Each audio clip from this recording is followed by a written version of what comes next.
Hello mga ka-Brain Blitz, mga KUGMO! This is Brain Blitz TV brand new episode, and I am Joseph Bahia and Abang, and I am here because teaching is my passion.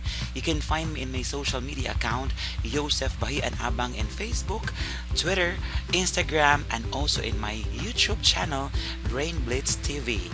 Learning creatively from nothing towards something. And today we have a brand new episode of our channel, and we'll focus more on pediatric nursing. And this pediatric nursing is a very important topic to discuss in the nursing profession because you will be dealing with kids, you will be dealing with children, and you will be dealing with adolescent patients. And our focus today is about growth and development core concepts. And this growth and development core concept is very important because this is the time that you will be able to understand your patients. You will actually understand why this patient or why these kids behave this way and why this toddler behave this way. And because this is gonna be our core concept, let's begin with the theories of growth and development.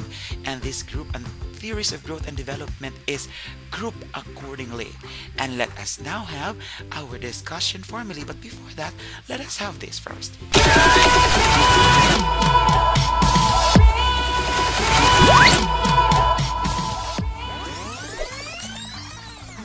Thank you so much for that introduction, and now let's focus more on psychosexual theory. And the psychosexual theory was formulated by none other than the father of psychoanalysis. That's Sigmund Freud, or Simon Freud. He's considered to be the father of psychoanalysis because he started to study psychoanalysis. And let us begin with the definition of personality. Let's talk about concepts of personality. Okay, so when I say personality, it is actually stated that this is an integration of systems. When I say integration of systems, it means that it is composed of not a single system, because it is composed of a complex system, and this complex system is integrated. It's because that makes up us and our personality. And of course, our personality is said to be expressed through our behavior. And it was stated before that the highest form of learning is there is a change in behavior. And when there is a change in behavior, it means that that is the highest form of learning. And personality is expressed through behavior. And personality, it's also said that this is actually learning, there is actually learning evidence. It means to say that when you say you have had that experience today, you've learned something from it. And because of that learning, that is going to make you as a whole. And also, personality is actually defined that there is a change in your behavior. And that change in your behavior is what you call your own insight. And as a personality is developed, there is a need for you to have motivation and re-motivation. So when we say motivation, that's going to be your intrinsic and extrinsic motivation. When we say intrinsic, it means that there is an intrapersonal motivation that will actually motivate you to strive for excellence. And when we say extrinsic motivation, that's gonna be your external motivation, in which that talks about your environment or those people around you that motivates you to become excellent in everything that you do. And when I say remotivation, it means that this is a continuous process in which there is always motivation coming from us. And it is also being stated that there are four different determinants of personality. When we say four determinant, it means that this will actually determine our personality as a whole. So let's begin with psychological determinant. When we say psychological determinant, it means that it talks about the climate at home. So when we say climate at home, it means that this is talking about our family. It talks about the behavior of our family at home. So it talks about the people in our home. When I say cultural, it means that this talks about the traditions and customs that we've had in the family. So it does not necessarily mean that we belong to a specific culture, but we have these traditions and practices that we are usually doing and that we adapt on it. The third one is biological. So when I say biological, it means that our personality is not inherited from our parents. It is not inherited from a gene. It means to say that we learned our personality. And last determinant of personality is familial. So when I say familial, it means that it talks about the parenting style of our parents. That's actually dealing with the way our parents deals among our children or among us their children. So it is not true that it is not perfectly true that tell me who your friends are and I will tell you who you are. So the best way that we're going to think in is tell me who are your parents because I will tell you who you are. So these are the determinants of personality: psychological, cultural, biological, and familial determinants. And it is also being stated by Sigmund Freud that there are three divisions of the mind. So divisions of the mind means that this is gonna be the levels of our mind in which it focuses more on our specific awareness about reality. So let's talk about the three divisions. We have our conscious, subconscious, and the unconscious. So when we say conscious, it means that we focus more on the awareness. It means to say that we are attached to reality. And when we say subconscious, it means to say that these are informations that we can easily recall. It means to say that these informations are actually gonna make up our mind. But when we say unconscious division of our mind, it means to say that this is the largest part, but the information cannot be recalled immediately. It means to say that most of the time we think of this as it's actually on the tip of our tongue. So just remember that there are three divisions of our mind: our conscious, subconscious, and the unconscious. CSU, CSU, CSU. Unconscious is the largest because it talks about informations that cannot be recalled immediately or you can't recall it forever. Next is we'll talk about the personality structures. We also have three personality structures. We have the id, the ego, and the superego. Let's begin with the id. The id begins at 4 to 6 months of infancy, and this id is considered to be impulsive. It means to say that whatever you want you want to have it done immediately, or you focus more on your wants, not focus on your need. It is also going to have its drive is strong. So when you say the drive is strong, it means to say that whatever you want it immediately to be given to you. And also, it's actually instinctual. It means to say that you always want it, but you never think that the way you want it is gonna be harming others or it causes problem to others. And it usually operates in our pleasure principle. So when we say pleasure principle, what you want is your physiologic needs, and what you really want is going to have your primary process. So when you say physiologic needs, that's also going to be the first level of the Maslow's hierarchy of need that focuses more on our physiologic need, which is the air, water, food, and whatsoever, before we proceed to our second level of need, which is safety and security. And when we talk about primary process, it means to say that we focus more on our support system. And our support system here is our children or the infants usually develop their trust among their parents or specifically among their mothers. Let's now begin to have our second structure of personality, and let's talk about the superego. And our superego is gonna set the norms and standards because this superego is going to be our conscience. This will usually balance our id from its want, and it operates in the pleasure in our moral principle.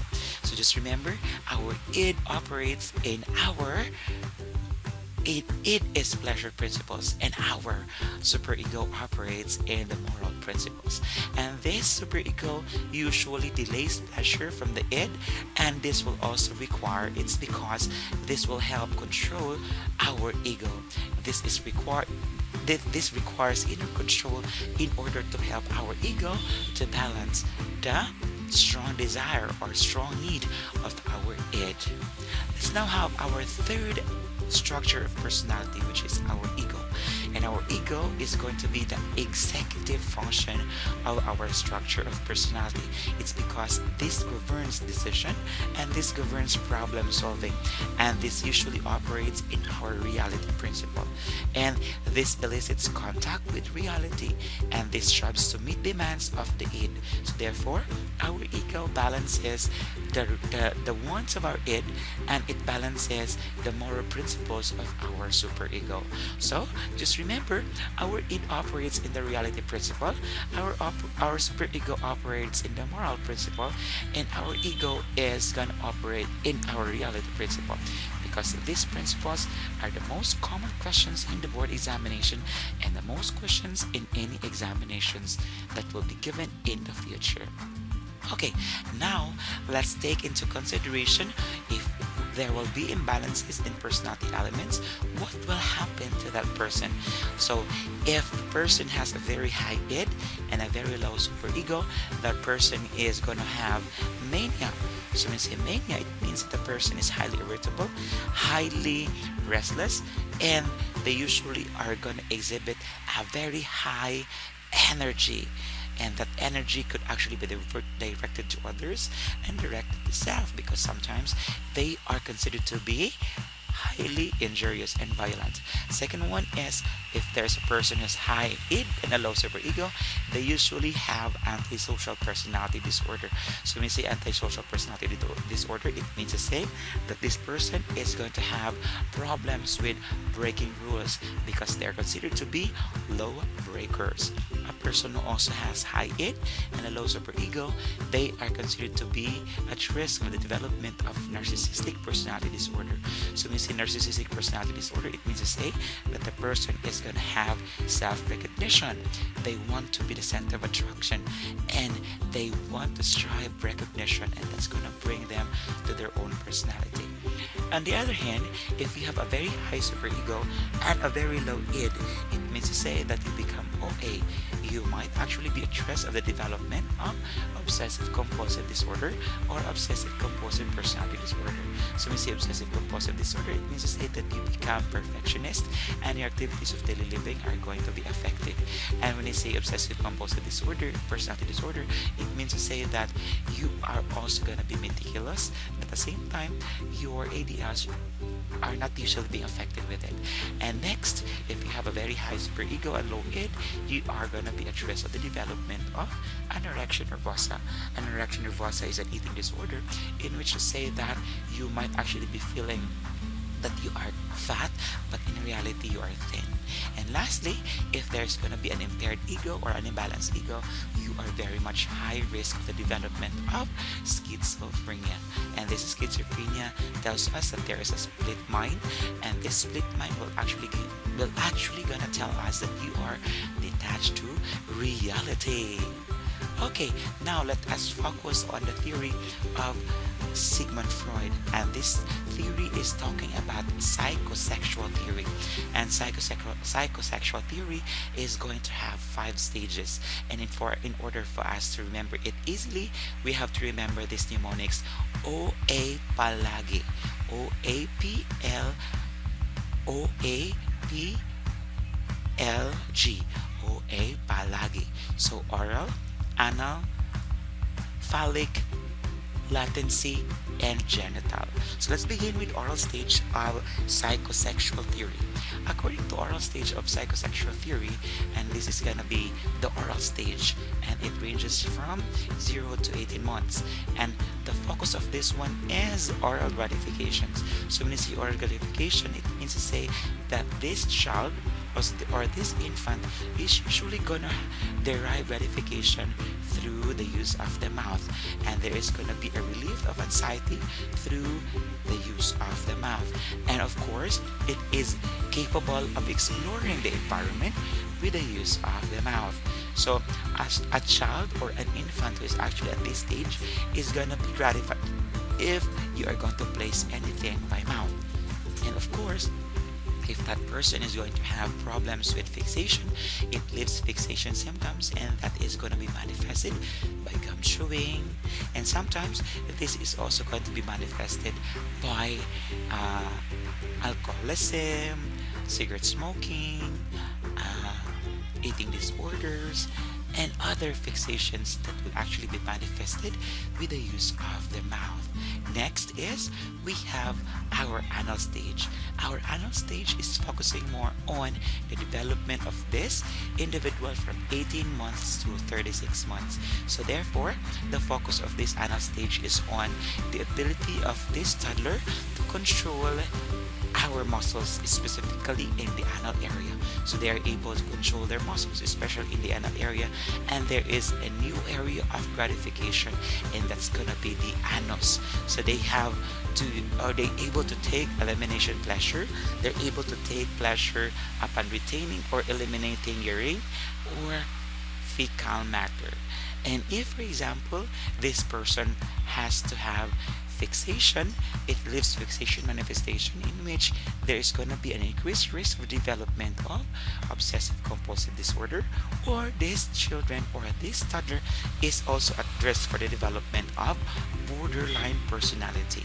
Okay, just remember that in the anal stage, our focus is all about urine and fecal elimination control. So when we say urine and fecal elimination control, this toddler arrives gratification with the use of control in the muscles of the anus, especially on retaining and eliminating fecal matter. Our third stage of psychosexual development is the phallic stage, and this is going to be at 3 to 5 years old. It's going to be at your preschool years, and these preschool years, they are very much inclined into pleasure, having pleasure in manipulating the genitalia.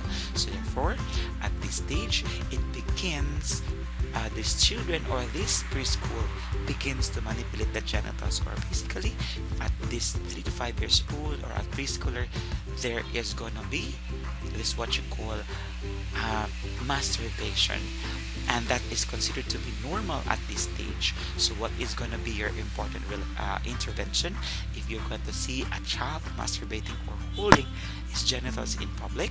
You will actually inform the child that that's going to be a private activity, and help the child to go to a private room and continue that activity there. And this level also, that preschool develop this audible and electric complex. So when we say audible complex, a young boy or a son has an affection towards her or towards his mother, and that affection or attachment is they're actually envious, or they are actually going to have jealousy towards their father. And on the other hand, electric complex is going to be for daughters towards their father. It's not an affection, but the focus of this daughter is they will have this what you call penis envy. So when you say penis envy, it means to say that they are actually envious because their father has a penis, but they don't have it.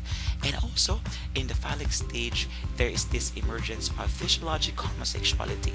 It's because at this stage also, preschool will have to have this what you call imitative behavior. So when you say imitative behavior, it means to say that they are highly imitative. They imitate behaviors of their parents. They imitate behaviors of their opposite sex parents. Like for example, a son imitates the behavior of their mother, and a daughter imitates the behavior of their father. And when we say there is gonna be fixation at this stage, this preschool will have its unresolved complexes. So therefore, there's a possibility that the audible and electric complex are unresolved at this stage. Okay, let's proceed now to our fourth stage of psychosexual development, and we focus more on the latency period, or the latency stage. And this latency stage is focused more on aging 6 to 12 years old.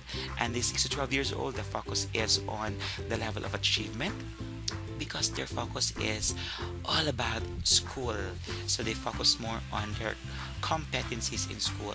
And most of the time, if there's going to be a resolution of complexes, it means to say that this school age children is going to have no problem when it comes to their development in school. And the sexual energy are usually dormant. When you say dormant, it means that that is not their focus. But if, for example, at this latency period, if there's gonna be fixation, they might actually become antisocial, and they are actually high risk of the development of antisocial personality disorder. Okay, so that's gonna be our latency period. Let's now have our last period of psychosexual development, and we focused more on genital stage, and this is going to be the last stage of psychosexual theory according to Sigmund Freud, and this is going to be from 13 years old and above. And of course, there is going to be an emergence or re-emergence of genital interests. So therefore, there's going to be an energy and sexual awakenings. It's because during this stage also, there is this what you call secondary sex characteristic development among these adolescents. And at the same time, there is going to be a new satisfying opposite sex development. So it means to say that the girl is going to be inclined with a boy, and a boy is going to be inclined with a girl. But if, for example, there is this what you call fixation at this stage, then it will actually leave this what you call gender identity disorder. So they will be hiding their own identity because they are actually afraid of rejections, and they are actually afraid of criticisms and embarrassment in the community. Okay, so to recall, we have 5 stages of psychosexual theory. We focus more on the oral stage. In the oral stage, we focus more on gratification via the mouth. Next is the anal stage, and the gratification is on the anus. Next is the phallic stage, wherein the focus is on the development of our complexes, and it must have to be resolved there. And then next is the latency period, and the focus is there's dormancy of our genital functions, because the focus of this stage is on competencies in school. And then of course the last stage is genital stage, and the focus of this one is all about the re-emergence of our sexual awakenings. It's because of the development of our secondary sex characteristics. So that's it about psychosexual development. Okay, so watch out for our next episode, and our focus in our next episode is about Erik Erikson's psychosocial theory. So we'll be discussing that theory in our next episode. But before we leave you in this specific episode, let us evaluate if you got the principles of psychosexual theory proper and correct. Let us now have our evaluation.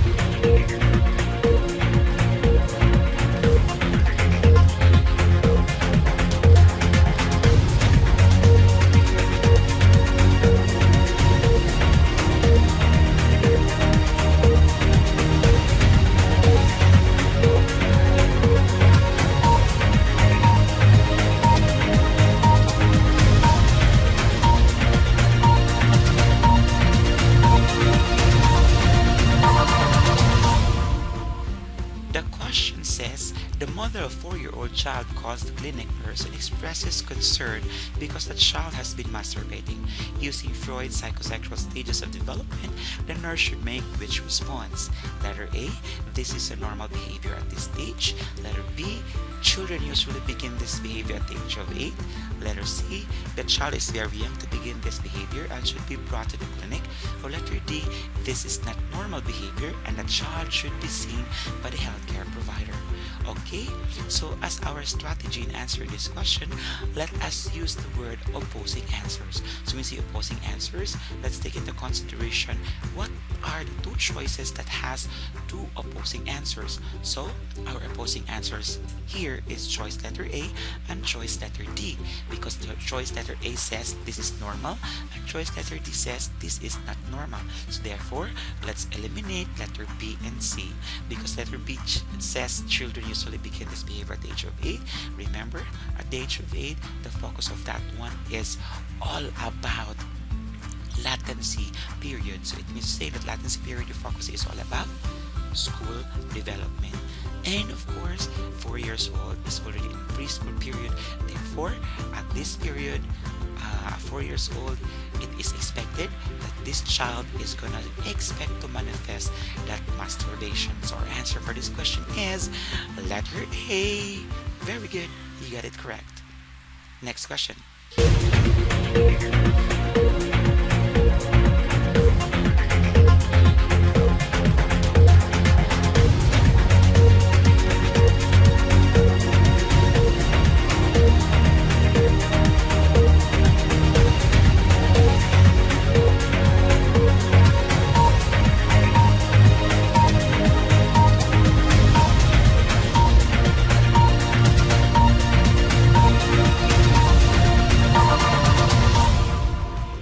Okay, the question is telling us that the nursing instructor asked a nursing student to present a clinical conference to appear regarding Freud's psychosexual stages of development, specifically the anal stage. The student plans a conference knowing that which characteristic relates to this stage of development. Letter A, this stage is associated with toilet training. Letter B, this stage is characterized by the gratification of self.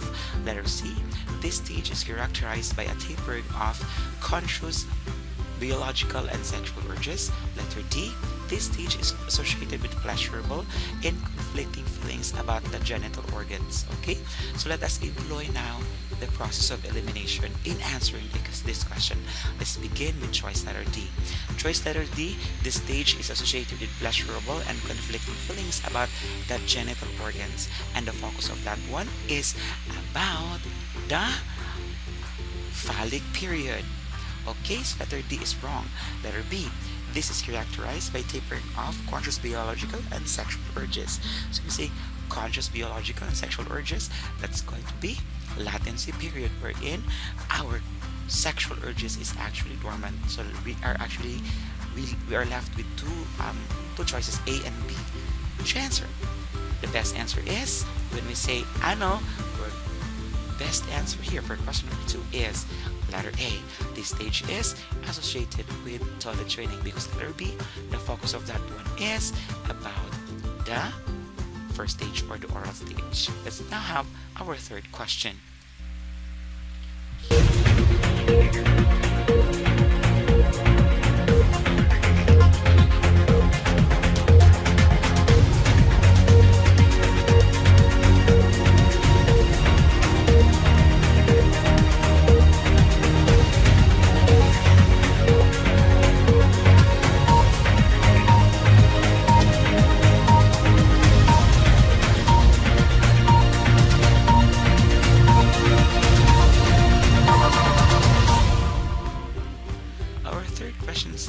When developing a plan of care for a child, Nurse Josefina identifies which Ericksonian stage as corresponding to Freud's oral stage of psychosexual development. A. Initiative versus guilt. B. Autonomy versus shame and doubt. Letter C. Trust versus mistrust. Or letter D. Industry versus inferiority.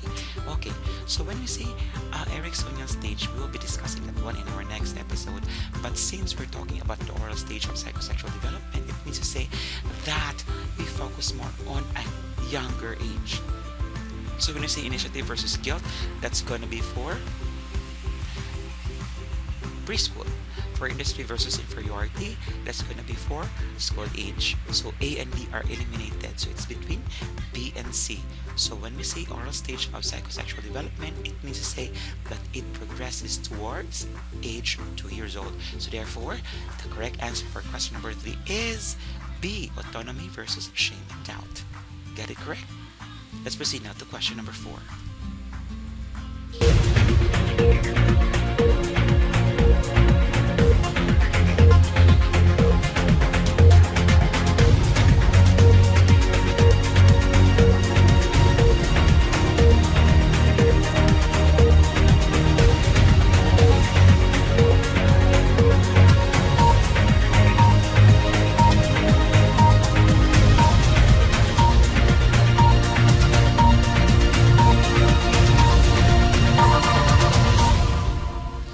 Question number 4 asks, according to Sigmund Freud, the superego A is a source of psychic motivation such as sex and aggression. B is developing the anal stage. C is responsible for gender identity and sexual orientation. Or D represents rationality and reality. Okay, so we'll be using our process of elimination here. Let us eliminate letter A because psychic motivation focuses more on our pleasure principle. So as a pleasure principle, that is gonna be for the id. Let's eliminate also letter D, represents a rationality and reality because letter D focuses more on our ego. So it's between B or C. B is developed in the anal stage, or C is responsible for gender identity and sexual orientation. Okay, so our answer here is B is developed in the anal stage because our superego developed in the anal stage, and this letter C, responsible for gender identity and sexual orientation, focuses more on the id. Let's now have our final question.